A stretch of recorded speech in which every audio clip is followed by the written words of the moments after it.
बिस्मिल्लाहिर्रहमानिर्रहीम। अस्सलाम वालेकुम। मैं हूं मोहम्मद ज़मीर। आज हमारे साथ लंदन से जो मेहमान मौजूद हैं इरफान हाशमी साहब, उनसे हम जानने की कोशिश करेंगे कि लंदन में नवाज शरीफ साहब की क्या सियासी मसरूफियात हैं, क्या सियासी सरगर्मियाँ हैं और वो क्या प्लान तैयार करने की कोशिश कर रहे हैं। इसके साथ साथ हम ये भी जानने की कोशिश करेंगे कि जब से शहबाज शरीफ साहब की वतन वापसी हुई है उस दिन से लेकर आज के दिन तक मरीम नवाज़ की उनसे मुलाकात नहीं हुई, तो आखिर इसकी क्या वजूहत हैं। क्योंकि इरफान हाशमी साहब लंदन में शरीफ ख़ानदान की सियासत पर गहरी नज़र रखते हैं, उसके हवाले से वो उनको कवर करने की कोशिश करते हैं। तो इन तमाम तर इशूज़ पर बात करेंगे। इरफान हाशमी साहब, आपका बहुत बहुत शुक्रिया सर वक्त देने का। जी, ज़मीर, थैंक यू। सर, सबसे पहले तो ये बताइएगा कि लंदन में क्या मसरूफियात हैं आजकल नवाज शरीफ साहब की, क्या नवाज शरीफ साहब प्लान तैयार करने की कोशिश कर रहे हैं, क्यों इतनी खामोशी है, ज़रा इस हवाले से हमारे नाज़रीन को बताइएगा। खामोशी नहीं है। डॉक्टर अदनान जो है पटारी से बाहर आ गए हैं और मैं उन्हें अक्सर हमेशा डॉक्टर अदनान झूठ की दुकान कहता हूँ, तो दुकान उन्होंने थोड़ी देर के लिए शटर ऊपर किया था। और शटर ऊपर ओके। करने के बाद उन्होंने जो इन्फॉर्मेशन दी है कि हाई रिस्क और सर्जरी जो है वो अभी नहीं हो रही और ट्रीटमेंट जो है वो दिया जा रहा है एवन फील्ड के अंदर ही। क्योंकि आपको याद होगा कि हम जाके अक्सर वीडियोज़ वहाँ पे बनाते हैं और उनको छेड़ते रहते हैं। तो शायद उन्होंने वो वीडियो देखी और उसके बाद उन्होंने ज़रूरी समझा कि ट्विटर के ऊपर आकर जो है वो एक उसी तरह का पीआर किस्म का बयान जो है वो दिया जाए। तो डॉक्टर अदनान ने हक अदा किया है शरीफ ख़ानदान के साथ होने का और एक बयान दिया जिसमें उन्होंने कहा कि कोविड-19 की जो सूरत-ए-हाल है इस बरतानिया में और एक इमरजेंसी की सिचुएशन जो है वो चल रही है। तो लिहाज़ा इस पूरे सिचुएशन के अंदर जो एक इलाज का जो सिलसिला है वो रुक गया है और उन्हें घर के अंदर ही यानी विंडफील्ड के अंदर ही लुक आफ्टर किया जा रहा है। I think it's all rubbish Zameer. ये गुफ्तगू, ये इन्फॉर्मेशन इन और समेत जितने भी वो दावे करें इसकी कोई हैसियत नहीं है, डिलेइंग टैक्टिक्स हैं। और डिलेइंग टैक्टिक्स जो हैं हालात जब साज़गार होंगे मियाँ मोहम्मद नवाज़ शरीफ तब बोलेंगे, उससे पहले वो नहीं बोलेंगे। डॉक्टर अदनान शायद 1 हफ्ते बाद, 2 हफ्ते बाद इसी तरह का कोई ना कोई ट्वीट जो है वो करते रहते हैं। इस सिचुएशन एवन फील्ड की ये है कि दोनों भाइयों के अंदर बड़ी ज़बरदस्त किस्म की जो है वो खलीज पैदा हो गई है।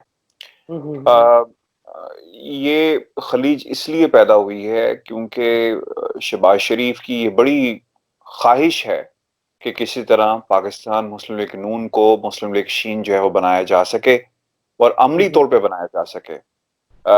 लेकिन क्योंकि आड़े जो हैं या कहा जाए कि सबसे बड़ी रुकावट जो है वो मरीम नवाज़ हैं। उन्होंने बहुत ही ज़बरदस्त तरीके से शाहिद खाकान अब्बासी साहब को जो है वो एक्टिव किया है और पीछे जो डोर हिलाई जाती है या जिससे कंट्रोल किया जा रहा है शाहिद खाकान अब्बासी को, वो कोई और नहीं, वो मरीम नवाज़ साहिबा हैं। और आपको याद होगा कि एक एक बयान आया था जिसको बल्कि मैं बयान नहीं कहता, वो एक खबर जो है वो लगवाई गई थी अपने मनपसंद सहाफ़ियों के ज़रिए जो बरतानिया में हैं कि शायद खाकान अब्बासी साहब आप जाएँ अदालतों से और अपनी ज़मानत जो है उसे अप्लाई करें ताकि मैदान अमल में आकर जो है सियासत की जा सके। तो शाहिद खाकान अब्बासी को जो है द मोस्ट सूटेबल पर्सन जो है समझा जाता है। इस वक़्त सूरत-ए-हाल ये है कि मरीम नवाज़ साहिबा ख़ामोश हैं और वो इस वक़्त इसलिए ख़ामोश हैं कि क्योंकि अगर ख़ामोशी इख्तियार नहीं की गई तो यकीनन मियाँ मोहम्मद नवाज़ शरीफ को एक केस में तो इश्तिहारी करार दिया जा रहा है और इश्तिहारी अगर वो हो जाते हैं तो यकीनन उनका पाकिस्तान आना और फिर अपनी उसको कंट्रोल करना जो सियासत है थोड़ा-सा डिफ़िकल्ट होगा। लेकिन सूरत-ए-हाल ये है कि मियाँ मोहम्मद नवाज़ शरीफ की जो सियासत है अब उसके ऊपर फुल स्टॉप जो है वो लग चुका है और अब वो चाहते हैं कि किसी तरह मरीम नवाज़ के लिए जो है कोई ना कोई रास्ता निकाला जा सके। जहाँ तक शहबाज शरीफ साहब की का ताल्लुक है तो आँखों में बहुत सारे ख्वाब सजा के बरतानिया से वो पाकिस्तान आए थे। बकौल उनके उनके साथ जो है वो वादा किया गया था। मैं ये समझता हूँ कि अगर उनके साथ किसी किस्म के वादे जो किए गए थे और वफ़ा नहीं हुए जिन लोगों ने या जिन ताकतों ने या जिन हालात के अंदर पाकिस्तान की अदलिया ने मियाँ मोहम्मद नवाज़ शरीफ को पनामा के अंदर जो है सज़ा सुनाई और पाकिस्तान के अवाम के सामने जो है एक नैरेटिव रखा और अब ये जो पाकिस्तान तहरीक-ए-इंसाफ का जो एडवेंट होता है और पाकिस्तान के अंदर वो लोग जिन्होंने मुल्क को लूटा और फिर सियासत के ज़रिए जिस अंदाज के साथ कुछ ताकतों की तरफ से मियां मोहम्मद नवाज शरीफ को हमेशा के लिए जो है वो साइडलाइन किया गया। असल में इनका अपना किरदार जो है इसमें बहुत ही इम्पोर्टेंट है। वो ताकतें कौन सी हैं वो आप भी जानते हैं, मैं भी जानता हूं, लेकिन इसमें मुल्क को लूटना जो था वो सबसे बड़ी वजह बनी है।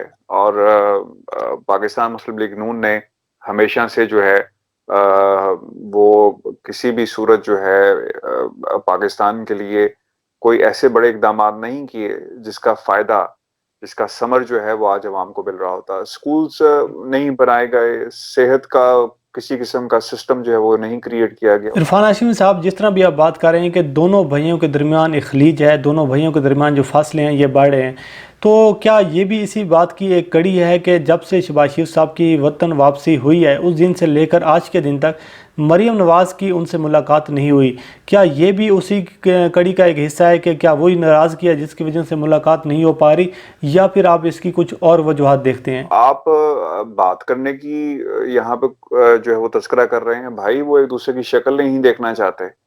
उसकी बुनियादी वजह इक़्तिदार है।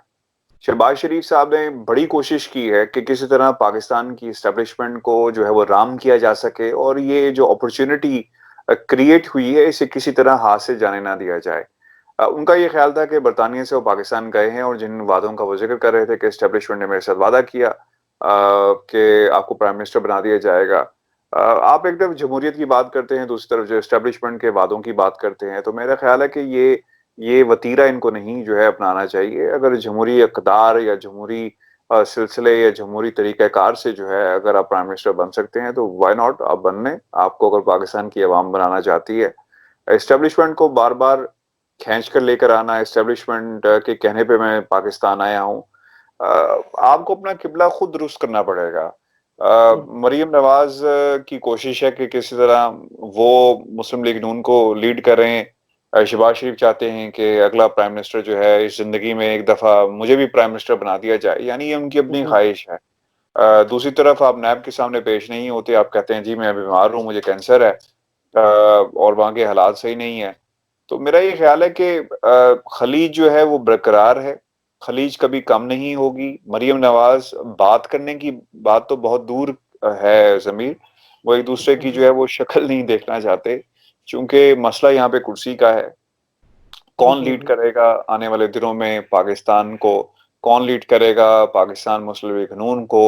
बहुत क्लियर है, भाई चाहता है कि मेरी बेटी जो है इसे लीड करे, ना कि शहबाज शरीफ साहब लीड करें। और दूसरी तरफ नवाज शहबाज शरीफ के सामने बहुत सारे केसेस हैं और ये केसेस जो हैं बहुत ही सीरियस नौयत के हैं। पूरी फैमिली जो है इस वक्त भागी हुई है और ये सिलसिला यहाँ पे नहीं रुकेगा। मेरा ख्याल है कि शहबाज शरीफ साहब को अपने केसेस पे ध्यान देना चाहिए, अपना नाम अदालतों से क्लियर करवाएं अगर वो समझते हैं कि उनके पास ऐसे सबूत मौजूद हैं, और पाकिस्तान का प्राइम मिनिस्टर बनने का ख्वाब जो है वो निकाल दें।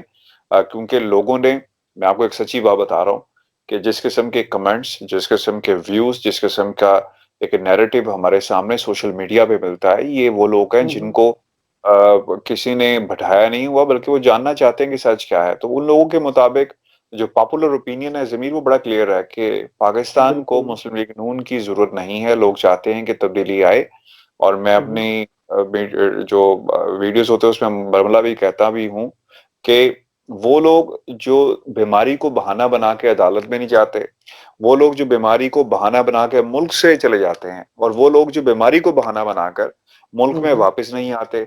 यार अब वो कहाँ गया डॉक्टर अदनान जो प्लेटलेट्स की जिक्र रोज करते थे? कहाँ गए प्राइम मिनिस्टर इमरान खान, अपना पाकिस्तान के जो 3 बार के वजीर आजम और बड़ा फख्र से वो कहते हैं, वो कहाँ गए? वो चाहते थे कि पाकिस्तान के अंदर जो है उन्हें अपना इलाज करा के मैं वापस आ जाऊंगा, यानी यूं गया और यूं वापस आ गया। तो वो 4 माह, 4.5 माह होने को आए हैं, एक जुमला नहीं कहा। वो इसलिए नहीं कहा गया कि उन्होंने कहा कि जनाब मेरी जान छड़ दो, मैं बाहर मैनू जान दो, मैं नहीं कुछ बोलांगा। और अब ये आपको याद होगा जब पाकिस्तान से पहले भी मुशर्रफ साहब के दौर में ही गए थे, बड़ी जमात लेकर गए थे कि हम सियासत में नहीं आएंगे, हमें जाने दिया जाए, यानी डरपोक लोग हैं। डर नहीं है, डरपोक लोग हैं। मैं हमेशा इस मामले में जो है वो जरूर जुल्फकार अली भुट्टो को जरूर जो है तारीख हमेशा याद करती रहेगी कि वो डरपोक इंसान नहीं थे। हाँ एज बिल्कुल। Compare as compare to Nawaz Sharif, he wasn't डरपोक। आप डटे रहे डरे, लेकिन जब वो इनका इनका मसला ये है कि जब इन्हें जब सामने नजर आ जाता है ना कि अब कोई रास्ता नहीं है, तो ये माफी मांग लेते हैं।